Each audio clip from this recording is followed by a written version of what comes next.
Hello and welcome to episode 5 of our video series on Lord Beaverbrook.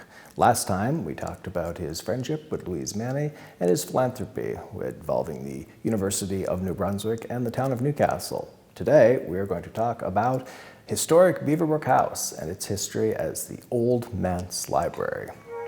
In 1952, Lord Beaverbrook purchased this house from the local parish church and gave it to the town of Newcastle to be used as a library.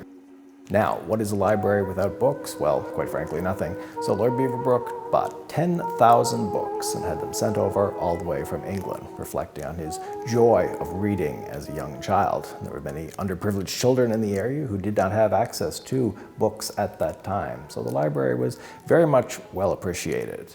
And the books that he sent over, there were some real masterpieces, including first editions by good friends of his, H.G. Wells and Rudyard Kipling. Now, with so many valuable books in the library here, Louise Manny had to keep a very close eye on the collection. But it wasn't all sternness and shushing either. There was fun too, as the newspaper shows a photo of the celebration of the library in honor of Lord Beaverbrook's 84th birthday in 1963.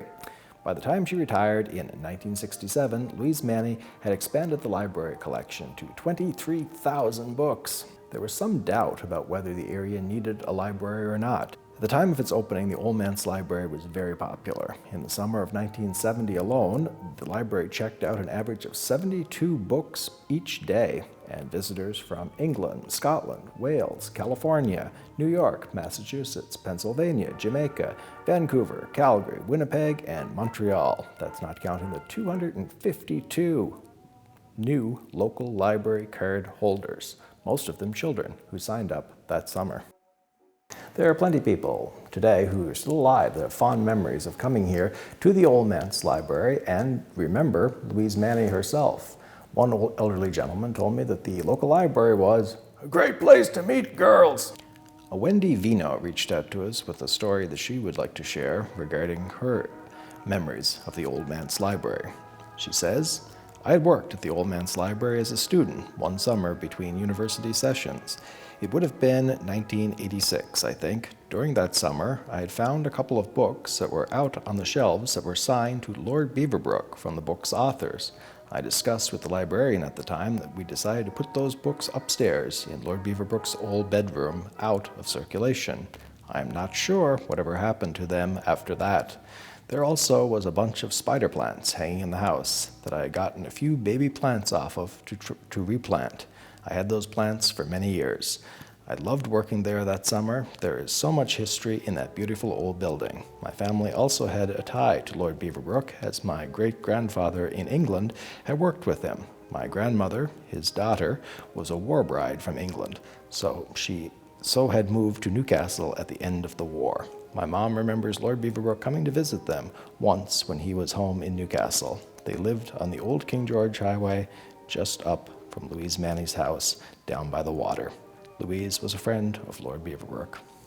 And Bev Campbell reached out to us with this lighthearted story. Living in the former town of Chatham and without a public library and very little selection, I remember hitchhiking with a friend to Newcastle. The purpose of this expedition was to visit the Old Manse Library. I checked out some books, then had to confess to my mother when it was nearly time to return the books, and my father had to return them for me. Needless to say, I was in trouble, and to this day I'm a loyal user of our library, although mostly online now. I may have an overdue book once in my life. After moving back to Miramichi area in 1996, it was a thrill to once again enter the Beaverbrook House and take in a day to learn a course. I believe Mr. Oland was living there at the time. I had since had the pleasure of visiting this house several times over the years for ghost tours, meetings, and socials, and I'm so pleased in how lovingly it is maintained. The Old Manse Library served the area until 1992, when a new library was built.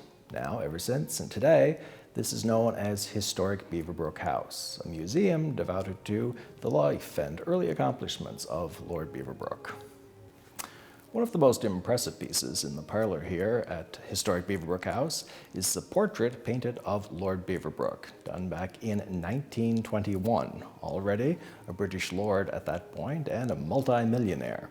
But you'll notice something very striking about the painting. If you have a close look, you will notice that Lord Beaverbrook has a healthy head of hair. If you compare it to photographs taken around the same time, he's already quite bald.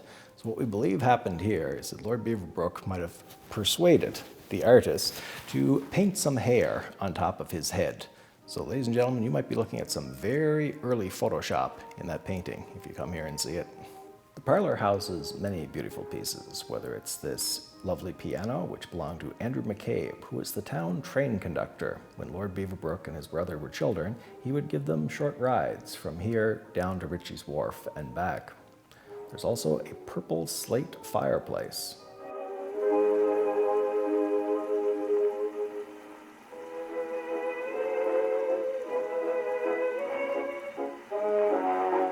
And if you look up, way up, you will see some really nice paintings. This type of painting directly on the plaster is known as a fresco, and this one is done by Nova Scotia artist Charles Mackenzie back in 1921. It depicts various local wildlife in their natural habitat.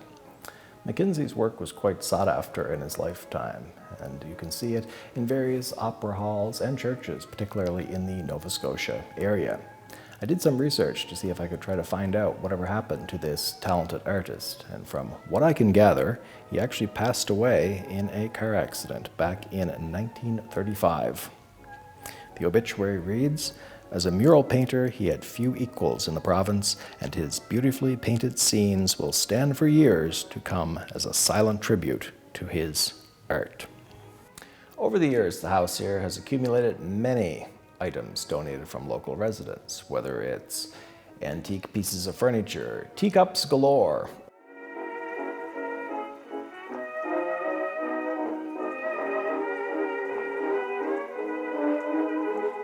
old dresses,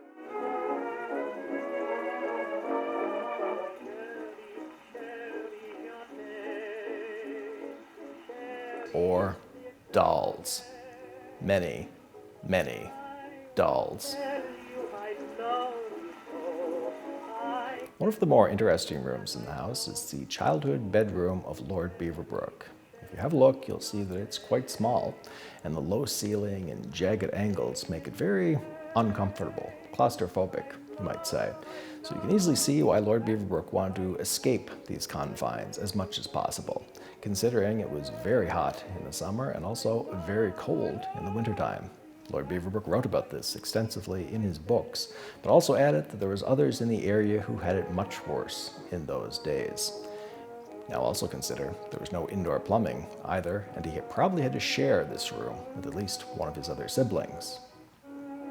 If you look, you will see these jugs on the bed. Now, despite his later fondness for whiskey, that's not what these are. These are in fact antique foot warmers, which were needed in those days. They would be filled with boiling water and placed in the bed to keep the young Max Aitken toasty and warm during the cold winter months. On June the 9th, 1964, Max Aitken, Lord Beaverbrook, passed away at the age of 85. Funeral services were held in London at St. Paul's Cathedral, and that September, his remains returned here to the Miramichi. Now, if you have a look, you'll see this beautiful monument devoted to the man. A piece of sandstone with his ashes interred inside, and a beautiful bronze bust of his head. That was sculpted by Oscar Niemann. Oscar Niemann was an artist who escaped Croatia during World War II and fled to England. There, he would go on to have an amazing career. He sculpted many famous individuals, from Dwight Eisenhower to Sigmund Freud to Margaret Thatcher to Her Majesty Queen Elizabeth, and of course Winston Churchill, good friend of Lord Beaverbrook. And if you look closely, you'll see that Lord Beaverbrook is facing the Miramichi River, which he was so very fond of.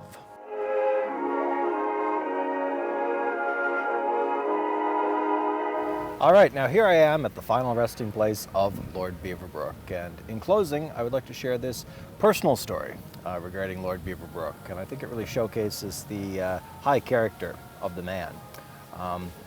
I have an aunt who has an artificial leg, and the reason why she has that is because at a very early age, a local doctor prescribed the wrong medication, and it cut off the blood supply, and the leg had to be amputated.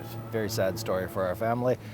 In those days, a surgery like that, keep in mind this is in the late 1940s, early 1950s, it required a trip to Fredericton.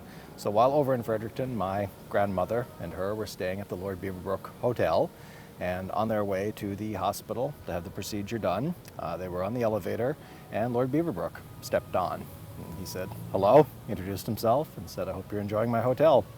My grandmother said it was a very nice hotel, but also added the sad situation as to why they were there. He was greatly concerned and said, "I wish you all the best. I hope this little girl goes on to have a very long and productive life." He stepped off the hotel, and they went about their day, and the operation was a success. She did lose her leg, but she had lived to a very old age and is still alive today. The interesting part is when my grandmother went to check out of the hotel, the clerk at the front desk said that you don't have to pay. Everything is covered by Lord Beaverbrook. The room is paid for, all the meals, and he said at any time, if you need to come back here, it's on him. So just a very personal story that shows the kind of guy he was.